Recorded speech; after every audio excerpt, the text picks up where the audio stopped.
ایک میں حدیث بیان کرنا چاہ رہی ہوں یہاں پر، صحیح بخاری کی ایک حدیث ہے 5093۔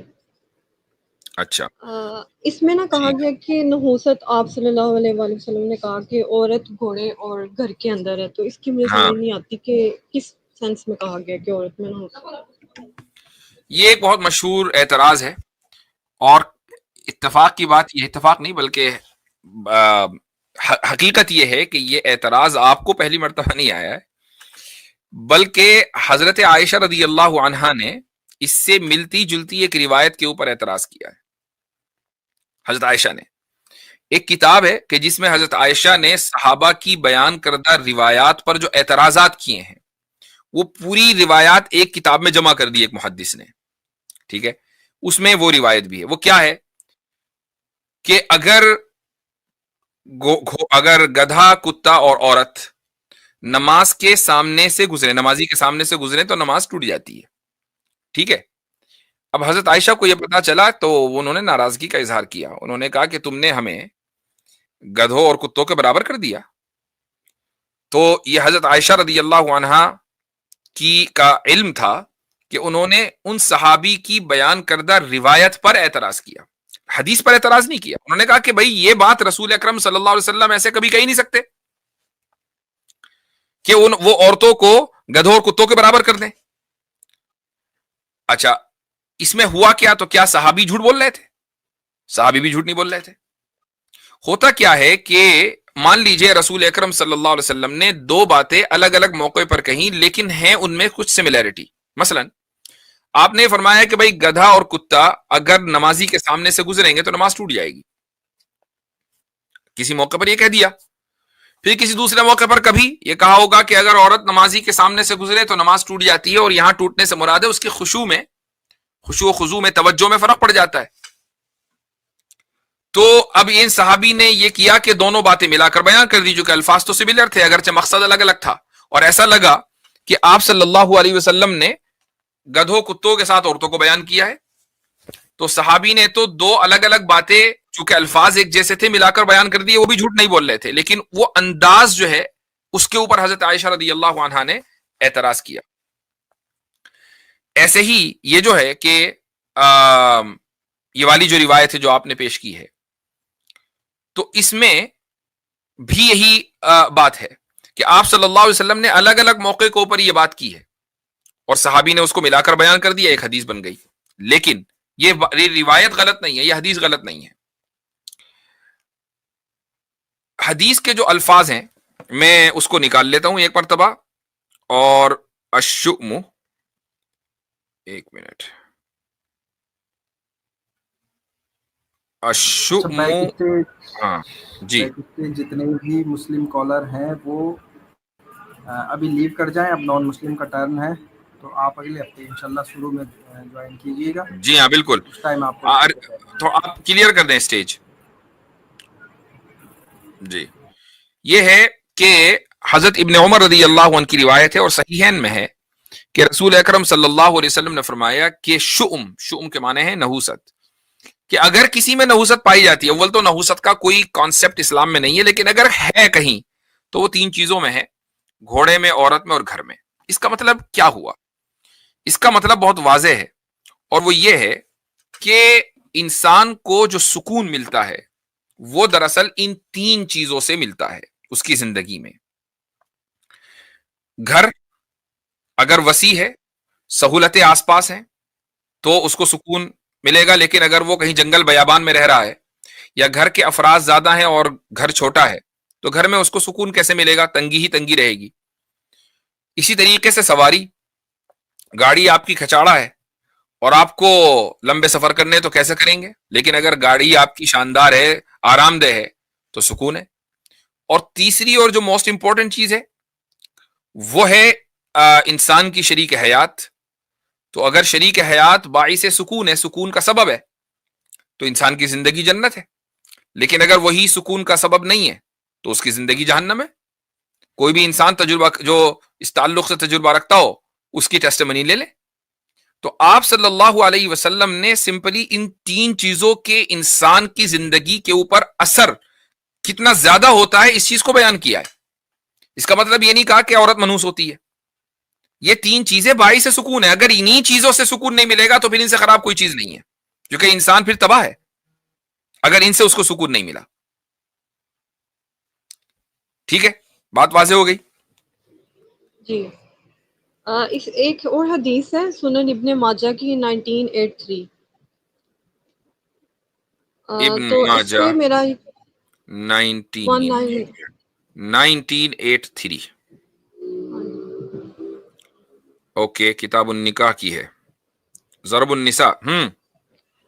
اس پہ نا میرا یہ کوشچن تھا کہ یہ میں نے ایک اعتراض سنا تھا کہ اس میں یہ سوال آپ صلی اللہ علیہ وسلم نے کہا کہ تم میں سے کوئی شخص اپنی بیوی کو لونڈی کی طرح مطلب کب تک مارے گا. تو اس پہ یہ اعتراضات اٹھائے جاتے ہیں کہ شاید اسلام میں جو ہے وہ لونڈیوں کو مارا جاتا تھا, اسی طرح بیوی کو بھی مارنے کی اجازت ہے. تو کیا یہ صحیح ہے کہ لونڈیوں کو مارنے کی اجازت تھی؟ نہیں, اگر کسی چیز سے تشبیہ دی جا رہی ہے تو اس کا مطلب یہ نہیں ہے کہ آپ صلی اللہ علیہ وسلم انکریج کر رہے ہیں کہ مارو. یہ اس حدیث میں ایک آدمی اس حدیث کو اگر پڑھے گا تو اس میں عورتوں کو مارنے کی انکریجمنٹ سمجھ میں آتا ہے کسی کو, یا آپ صلی اللہ علیہ وسلم روک رہے ہیں؟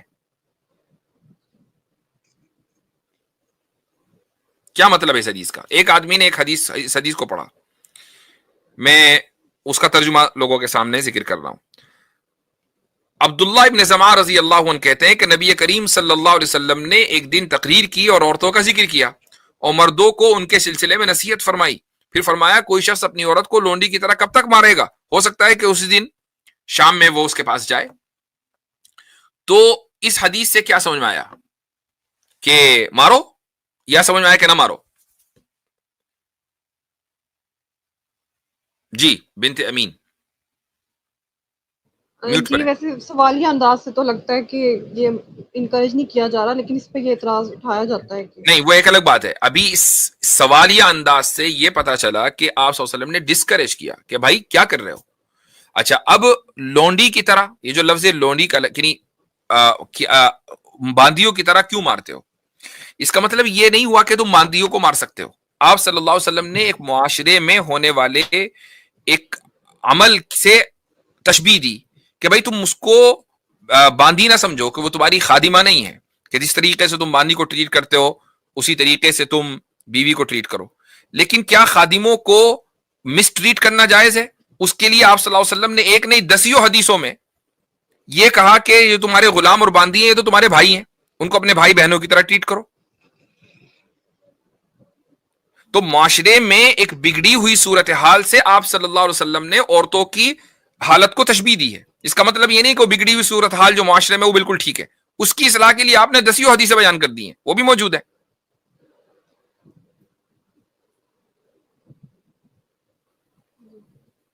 ٹھیک ہے, ہو گئے سوال آپ کے؟ بس اچھا لاسٹ کوسچن تھا میرا ایک. جی بس لاسٹ کوسچن ہے. ہاں بہت سارے اور وہ آپ کے کوشچن.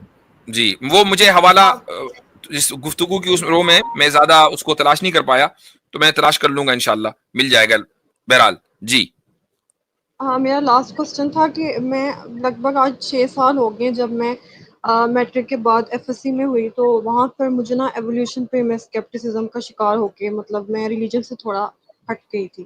وہ پھر میں نے کیسر احمد راجہ ان کی اسٹریم دیکھی, ان سے کوسچن کیے, تو اس چیز سے تو الحمدللہ میں نکل گئی. ایولیوشن کے بارے میں مجھے پتہ چل گیا کہ وہ صحیح نہیں ہے. لیکن آج 6 سال ہو گئے میرا بیچلرز کمپلیٹ ہونے والا الحمدللہ, بٹ ایک جو ہے نا میرا بلیف اور تھاٹ ایسا بنا ہوا ہے کہ میں کہتی ہوں کہ شاید یہ یونیورس بائی چانس ہے, یا ایکسیڈنٹل کریٹ ہو گئی, یا خود بخود بن گئی.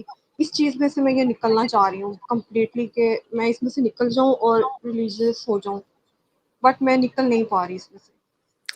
وہ اس لیے نہیں نکل پا رہی ہیں آپ کہ ریلیجس کے یونیورس کے بائی چانس بننے کی جو دلیلیں ہیں ابھی آپ کو پتہ نہیں ہے.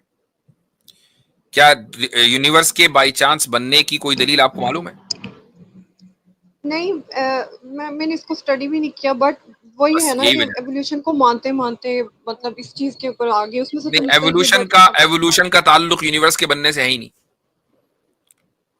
ایولیوشن تو لائف کا ہوا ہے نا, تو یونیورس بائی چانس بنا یا بائی ڈیزائن بنا ہے, یہ ایک الگ ٹاپک ہے, یہ بایولوجی کا ٹاپک نہیں ہے. ٹھیک ہے, بایولوجی لائف کے ایولیوشن سے پر فوکس کرتی ہے, اور جو یونیورس بنا یا نہیں بنا یہ فزکس میں آتا ہے اور دوسرے سبجیکٹس میں، لیکن بایولوجی میں نہیں آتا. تو آپ ایک کام یہ کریں کہ اگر آپ کو اس چیز سے نکلنا ہے تو اس کی دلیل تلاش کریں کہ یونیورس بائی چانس بنا ہے، اس کی دلیل چاہیے سائنٹیفک، وہ دلیل ڈھونڈیں. نہیں ملی تو اس کا مطلب غلط ہے. یہ کہنا کہ نہیں آج نہیں ملی کل مل جائے گی، وہ کل بھی نہیں ملے گی، یہ طے ہے. ٹھیک ہے، تو اس دھوکے میں نہ آئے کہ ابھی ہمارے پاس نہیں ہے، وہ ہم ڈھونڈ رہے ہیں.